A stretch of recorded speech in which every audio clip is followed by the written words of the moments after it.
샬롬, 영화교회를 섬기는 윤광서 목사입니다. 오늘도 하나님의 크신 은혜와 평강이 가득하시길 주님의 이름으로 축원드립니다. 여러분, 예수님이 세상에 오신 이유가 무엇일까요?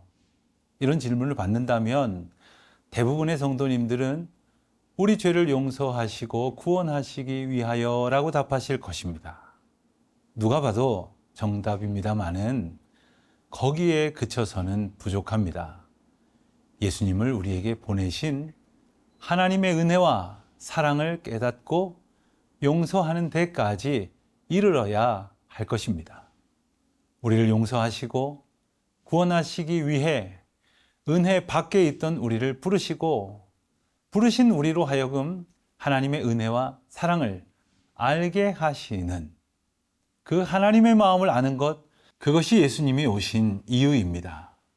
오늘은 에베소서 4장 7절로 16절까지 말씀을 통해서 예수 그리스도께서 교회를 통하여 그 은총을 어떻게 드러내시는지를 살펴보도록 하겠습니다. 에베소서 4장 7절에서 16절 말씀입니다. 우리 각 사람에게 그리스도의 선물의 분량대로 은혜를 주셨나니 그러므로 이르기를 그가 위로 올라가실 때에 사로잡혔던 자들을 사로잡으시고 사람들에게 선물을 주셨다 하였도다. 올라가셨다 하였은즉 땅 아래 낮은 곳으로 내리셨던 것이 아니면 무엇이냐? 내리셨던 그가 곧 모든 하늘 위에 오르신 자니 이는 만물을 충만하게 하려 하심이라. 그가 어떤 사람은 사도로, 어떤 사람은 선지자로, 어떤 사람은 복음 전하는 자로, 어떤 사람은 목사와 교사로 삼으셨으니 이는 성도를 온전하게 하여 봉사의 일을 하게 하며 그리스도의 몸을 세우려 하심이라. 우리가 다 하나님의 아들을 믿는 것과 아는 일에 하나가 되어 온전한 사람을 이루어 그리스도의 장성한 분량이 충만한 데까지 이르리니 이는 우리가 이제부터 어린아이가 되지 아니하여 사람의 속임수와 간사한 유혹에 빠져 온갖 교훈의 풍조에 밀려 요동하지 않게 하려 함이라. 오직 사랑 안에서 참된 것을 하여 범사에 그에게까지 자랄지라. 그는 머리니 곧 그리스도라. 그에게서 온몸이 각 마디를 통하여 도움을 받음으로 연결되고 결합되어 각 지체의 분량대로 역사하여 그 몸을 자라게 하며 사랑 안에서 스스로 세우느니라.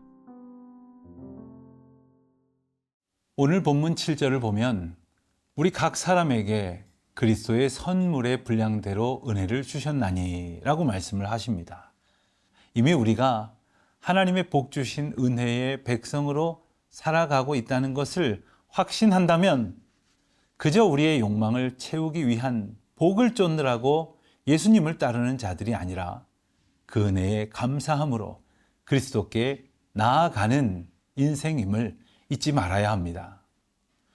우리가 누구에게 선물을 받았다면 무슨 선물을 받았을까 기대를 갖게 마련이지만 실상 우리에게 선물을 주신 분이 다른 분이 아니라 예수 그리스도시라면 또한 우리가 그분께 선물을 받을 만한 존재가 아니라는 사실을 비로소 깨닫는다면 우리는 말로 다할 수 없는 기쁨과 감격으로 충만하게 될 것입니다.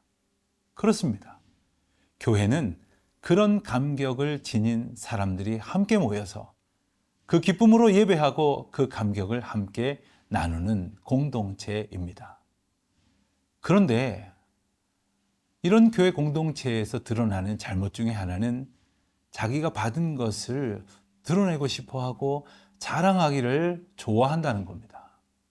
그것은 단지 선물에 관심을 두고 누가 받은 것이 더 크냐고 비교하는 모습일 것이고 그 결과 감사하기보다는 시기하고 남들과 판단하려고 할 것입니다. 그리스도는 선물의 분량대로 은혜를 주셨다고 했습니다. 여기서 선물의 분량대로라는 말은 많고 적음을 뜻하는 것이 아니라 제각각 다름을 의미하는 말입니다.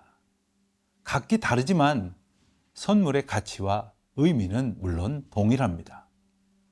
그리스도께서 주신 선물은 좋은 것과 좋지 않은 것으로 구별될 수가 없습니다. 차등이 없습니다.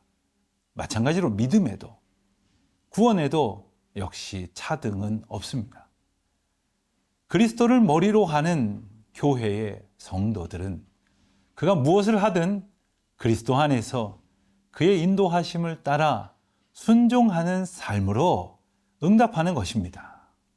그렇게 어떤 사람은 사도로, 선지자로, 복음을 전하는 자로, 목사와 교사로 삼으셨다고 하십니다. 우리가 관심을 두어야 하는 것은 여기 등장하는 각 직분의 명칭과 그 차이가 무엇일까 하는 것이 아니라 사람을 부르시고 세우셔서 이렇듯 각기 다른 다양한 역할을 맡겨 세우신 하나님의 뜻과 계획이 무엇일까 하는 것입니다. 그 의도를 12절에서는 이렇게 말씀하십니다. 이는 성도를 온전하게 하여 봉사의 일을 하게 하며 그리스도의 몸을 세우려 하심이라. 각각의 직분을 받은 자들의 만족을 위해서가 아니라 그리스도의 몸을 세우기 위함이라고 일러주십니다. 여기에 성도가 교회에서 행하는 모든 섬김과 봉사의 원리가 등장합니다. 그것은 바로 그리스도의 몸을 세우기 위한 것이어야 한다는 것입니다. 나를 드러내거나 또 누군가의 만족을 위해 하는 봉사는 옳지 않습니다. 교회로 모여든 사람들이 얼마나 많은지 또 얼마나 대단한 사람들이 모였는지도 역시 중요하지 않습니다. 저들이 그리스도의 몸을 이루고 있느냐, 이것이 중요합니다. 그리스도의 몸을 세우는 일을 하고 있느냐, 이것이 관건이라 하는 말입니다. 그렇지 않다면 아무리 대단해 보이는 일을 한다 해도 그 수고와 헌신이 지극히 크다 하여도 아무 의미가 없는 겁니다. 그리스도의 몸을 세우는 일은 사람이 할 수 있는 일이 아닙니다. 오직 주께서 이루실 일입니다. 그런 거로 내가 또 우리가 교회를 세워간다고 착각해서는 안 됩니다. 오직 그리스도께서 성도를 온전하게 하십니다. 성도가 무엇으로 온전해질 수 있다는 말입니까? 오직 그리스도로만 의로워지고 온전해질 수 있습니다. 주께서 저와 여러분에게 허락하신 교회 공동체가 날마다 주님이 부르시는 은혜대로 온전하여 지기를, 그와 같은 은혜 얻기를 축원드립니다.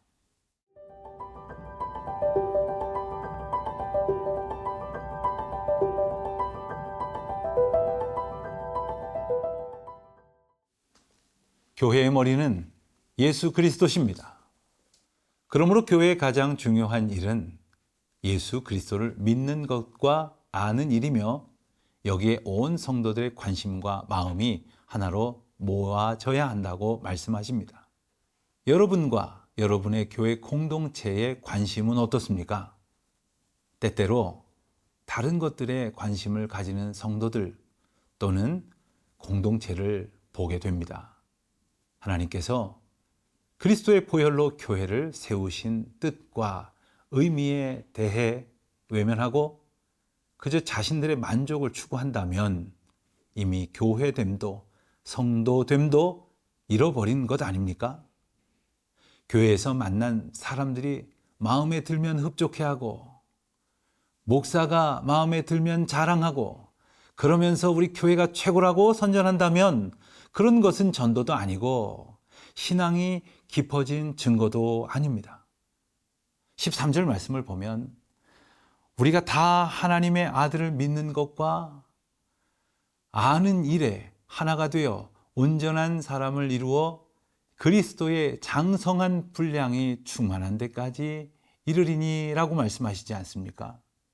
우리가 그리스도를 아는 바른 지식이 있다면 당연히 그리스도만을 향하여 흔들림 없이 나아갈 수 있을 것입니다.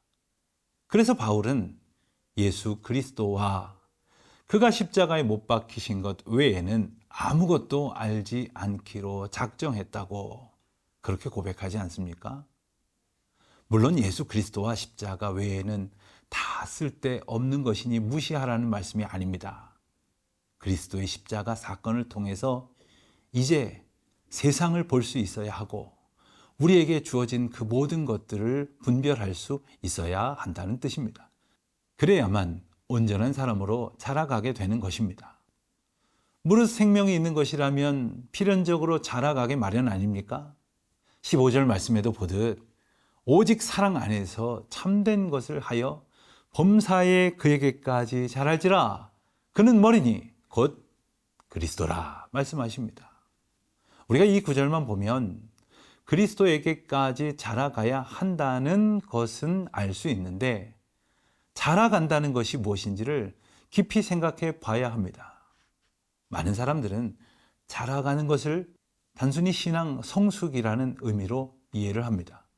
그리고 그것을 그리스도를 본받고 그리스도의 성품을 갖추어 가는 것으로 여깁니다.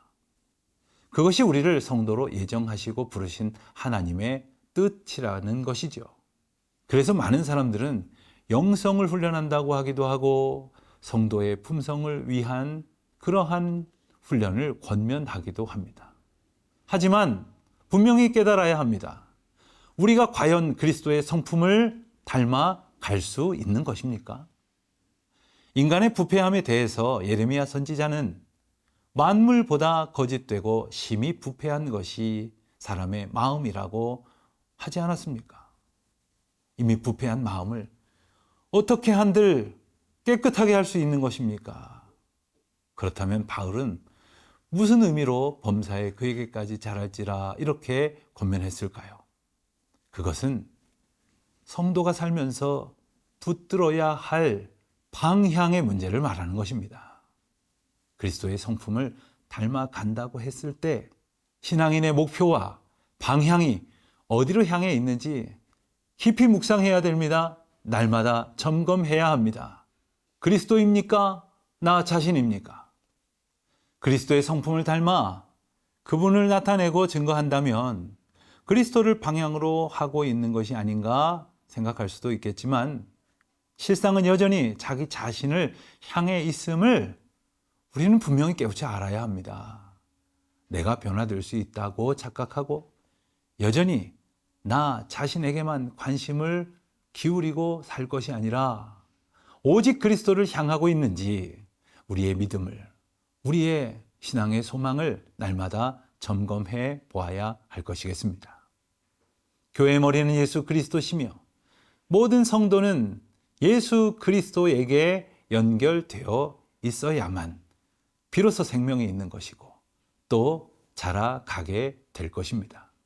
바울은 16절 말씀에서 온 몸이 각 마디를 통해 도움을 받음으로 연결되고 결합된다고 말씀하십니다.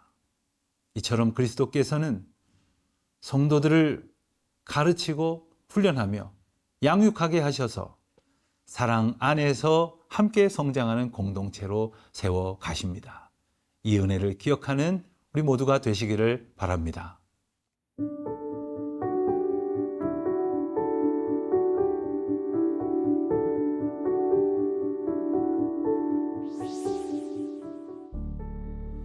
우리를 구원하셔서 교회로 부르시고 그리스도의 장성한 분량까지 성장케 하시는 하나님, 오늘도 우리로 하나님을 아는 것과 믿는 것에 하나가 되어 온전하게 하시며 주님의 몸된 교회를 세우며 섬겨가게 하여 주시옵소서. 예수님의 이름으로 기도드립니다. 아멘.